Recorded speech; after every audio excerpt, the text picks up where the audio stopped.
Friends, तो स्वागत है आपको हमारा YouTube channel Agrawal online class में। जैसा कि हमने इससे पिछले वीडियो में बताए थे कि थेल्स प्रमेय को कैसे सिद्ध किया जाता है, और आज हम इस वीडियो में बताएंगे कि थेल्स प्रमेय के विलोम को कैसे सिद्ध किया जाता है। अगर आपको थेल्स प्रमेय वाला वीडियो चाहिए तो इस वीडियो के डिस्क्रिप्शन बॉक्स में आपको वो वीडियो मिल जाएगा। तो आइए देखिए, बिना बकबक किए हुए हम शुरुआत करते हैं चैप्टर को। देखिए यहाँ पर क्या कर रहे हैं, थेल्स प्रमेय को विलोम को सिद्ध करें। तो सबसे पहले आपको पता होना चाहिए कि एग्जाम में कैसे पूछेगा। एग्जाम में आपको दे देगा कि थेल्स प्रमेय के विलोम को सिद्ध करें, या नहीं तो आपको ये कथन दे देगा और बोलेगा सिद्ध करने के लिए। तो आपको विलोम दे देगा तो सिद्ध करने के लिए तो हो जाएगा। और देखिए हम कथन के माध्यम से सिद्ध करते हैं। तो कथन में आपको क्या कह रहा है, यदि एक रेखा किसी त्रिभुज के दो भुजाओं को एक ही अनुपात में विभाजित करे तो वह तीसरी भुजा के समांतर होगा। आपको समझ में तो नहीं आया होगा, आइए हम फिगर के माध्यम से समझाते हैं। सबसे पहले क्या करें, किसी त्रिभुज के दो भुजाओं को एक ही अनुपात में विभाजित करता है। सबसे पहले हम त्रिभुज बना लेते हैं। यहाँ पर ये मेरा त्रिभुज हो गया, इसका नाम दे देते हैं ABC। क्या कर रहा है, दो भुजाओं को एक ही अनुपात में विभाजित करता है, यानी कि एक ऐसा भुजा इस त्रिभुज में डालना है कि दो भुजाओं को एक ही अनुपात में विभाजित करता है। यानी कि यहाँ से एक भुजा डालेंगे, इसका नाम D और E दे देते हैं। तो ये भुजा हम डालें तो AB को और AC को बराबर अनुपात में विभाजित करता है। तो लिख दिया। और अब हम देखिए लिखते हैं, दिया गया है। देखिए दिया क्या गया है कि ABC एक त्रिभुज है। देखिए ABC एक त्रिभुज है, जिसमें देखिए ABC एक त्रिभुज है जिसमें DE रेखा AB को D बिंदु पर और AC को E बिंदु पर काटता है, जिसमें DE रेखा AB तथा AC रेखा को AB तथा AC रेखा को D तथा E बिंदु पर काटता है। D तथा E बिंदु पर काटता है। देखिए इतना हमको दिया है। और इसके बाद D तथा E बिंदु पर काटता है कि AD बराबर AD बट्टा DB बराबर AE बट्टा EC।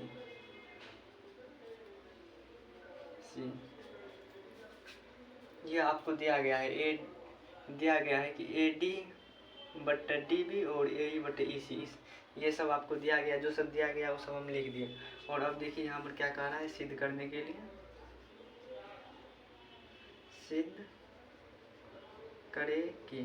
सिद्ध करने के लिए बोल रहा है कि DE और BC एक दूसरे के समांतर है। तो देखिए DE समांतर BC, यही आपको बोलता है सिद्ध करने के लिए। पर हमको रचना करना है। रचना क्या करना है कि रचना हमको करना है, B से E को मिलाया तथा C से D को मिलाया। देखिए हम यहाँ पर रचना में क्या लिखेंगे, रचना में हम लिखेंगे कि B से E को तथा C से D को मिलाया तथा C से D को मैंने मिलाया। इसमें भी रचना करना है। D से एक लंब डालेंगे AC भुजा पर और एक लंब हम डालेंगे E से AB भुजा पर। इसका हम नाम देते हैं, जैसे इसका नाम दे दिए N, इसका M दे दिए। तो और अब हम लिखेंगे D से AC भुजा पर एक लंब M डालें, यानी कि DM लंब AC भुजा पर डालें तथा E से एक लंब डालें AB भुजा पर N, तो यहाँ पर दे देंगे EN लंब AB। यहाँ तक मैंने लिख दिए। तो अब हम यहाँ पर क्या लिखेंगे, परिमाण। अब यहाँ से तो बनना स्टार्ट होगा परिमाण। देखिए परिमाण में हम सबसे पहले क्या करेंगे, तो सबसे पहले लेंगे त्रिभुज ADE, त्रिभुज ADE और त्रिभुज EDB। तो देखिए परिमाण में हम लिखते हैं त्रिभुज ADE एवं त्रिभुज EDB से ये त्रिभुज लिए। अब इस दोनों त्रिभुज का हमको क्षेत्रफल निकालना है। तो देखिए सबसे पहले लिखेंगे एरिया ऑफ त्रिभुज ADE बट्टा एरिया ऑफ त्रिभुज EDB। अब इस दोनों त्रिभुज का हमको क्षेत्रफल निकालना है। 1/2 आधार गुना ऊंचाई। तो देखिए त्रिभुज ADE में तो इसका आधार क्या हो गया, लंब जो डाले EN लंब डाले AB भुजा पर, तो इसका आधार ये जिस पर लंब डालते हैं वही होता है उसका आधार। तो इसका आधार हो गया त्रिभुज ADE का, AD हो गया आधार, तो आधार लिखेंगे AD और गुना गुना ऊंचाई आपको ये हो गया EN ऊंचाई हो गया, तो गुना EN बट्टा और इसमें भी 1/2 गुना आधार गुना ऊंचाई। तो त्रिभुज क्या है EDB, त्रिभुज है EDB, ये त्रिभुज है। तो इसका आधार आपको क्या हो गया, तो इसका आधार हो जाएगा आपको ये DB, यानी कि लंब AB भुजा पर लंब डाले हैं, जिस पर लंब डालते वही मेरा आधार होता है। तो लंब N डाले हैं तो AB हो गया आधार और इस त्रिभुज का आधार हो गया EDB का आधार DB। तो यहाँ पर होगा DB और गुना ऊंचाई, तो यही रह जाएगा EN। अब देखिए इसमें जो सब कटने वाला उसको काटते थे, 1/2 कट गया, EN कट गया, तो बच गया आपको AD बट्टा DB। और अब देखिए हम दूसरा त्रिभुज लेते हैं, इसको तब तक मिटा देते हैं। आपको स्क्रीनशॉट लेना है तो ले लीजिए। जो है ना यहाँ पर लिख दिए त्रिभुज ADE का क्षेत्रफल और त्रिभुज EDB का क्षेत्रफल बराबर AD बट्टा DB, यानी कि सब कट गया तो बचा इतना है। और अब इसको हम मिटा देते हैं, इसको भी यहाँ से।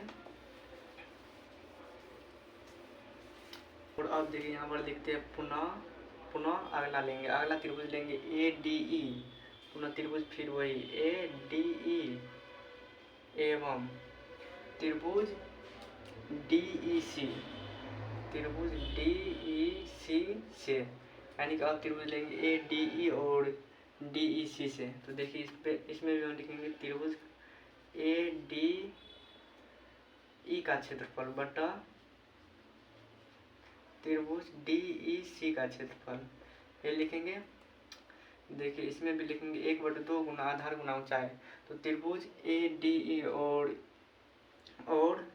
DEC में त्रिभुज का क्षेत्रफल, तो इस पर लंब देखिए क्या डाला गया है, D से M लंब AC भुजा पर डाले। तो त्रिभुज ADE में इसका आधार क्या हो जाएगा, ये, यानी कि लंब जिस पर डालते वही आधार होता है। तो लंब डाले इस पर AC पर और इस त्रिभुज का आधार हो जाएगा आपको ये AE। 1/2 गुना आधार गुना ऊंचाई आपको क्या हो जाएगा DM, जो लंब होता है वही ऊंचाई होता है। तो ये ऊंचाई हो गया। और उसके बाद दूसरा त्रिभुज देखिए क्या है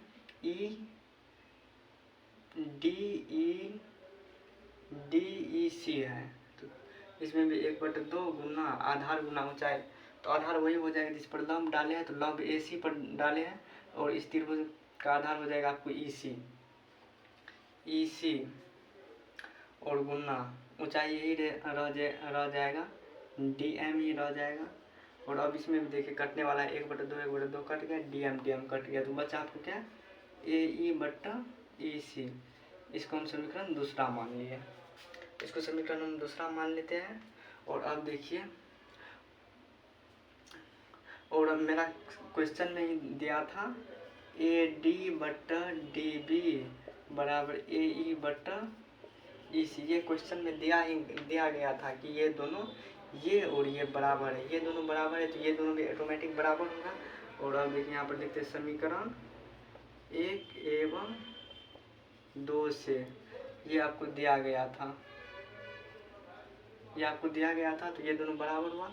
तो बचा मेरा ये, यानी कि त्रिभुज का क्षेत्रफल ADE बट्टा त्रिभुज का क्षेत्रफल EDB बराबर त्रिभुज का क्षेत्रफल ADE बट्टा त्रिभुज का क्षेत्रफल DEC। और अब देखिए इसमें जो सब कटने वाला उसको काट देते हैं, यानी कि त्रिभुज का क्षेत्रफल ADE और ADE ये दोनों तो हट जाएगा और ये हट जाएगा, तो बचेगा मेरा कितना 1 बट्टा त्रिभुज का क्षेत्रफल EDB बराबर 1 बट्टा त्रिभुज का क्षेत्रफल DEC। ये दोनों बच जाएगा, मेरा इतना बच गया 1/2 1 बट्टा त्रिभुज का क्षेत्रफल EDB बराबर 1 बट्टा त्रिभुज का क्षेत्रफल DEC। और अब देखिए इसको क्रॉस मल्टीप्लाई कर देते हैं, तो यहाँ पर बचेगा त्रिभुज का क्षेत्रफल EDB बराबर त्रिभुज का क्षेत्रफल DEC। ये मेरा बच गया, यानी कि त्रिभुज का क्षेत्रफल देखिए EDB और त्रिभुज का क्षेत्रफल DEC, यानी कि ये त्रिभुज और ये त्रिभुज दोनों बराबर हैं। और हमको सिद्ध करने के लिए क्या बोलता है कि AB समांतर है। तो AB समांतर कब होता है, जब दोनों त्रिभुज का आधार एक ही भुजा पर हो तो वह त्रिभुज समांतर होता है। यानी कि इस त्रिभुज का आधार भी और इस त्रिभुज का आधार भी एक ही भुजा DE पर है, तो यहाँ पर हम लिखेंगे अतः DE जो है ना BC भुजा के समांतर है। यही मेरा सिद्ध हुआ। उम्मीद करता हूँ कि यह वीडियो आपको बहुत ही अच्छा लगा होगा, तो लाइक सब्सक्राइब कीजिएगा और दोस्तों के पास शेयर कीजिएगा। और आप फेसबुक से देख रहे हैं तो फॉलो ज़रूर कीजिएगा। मिलते हैं नेक्स्ट वीडियो।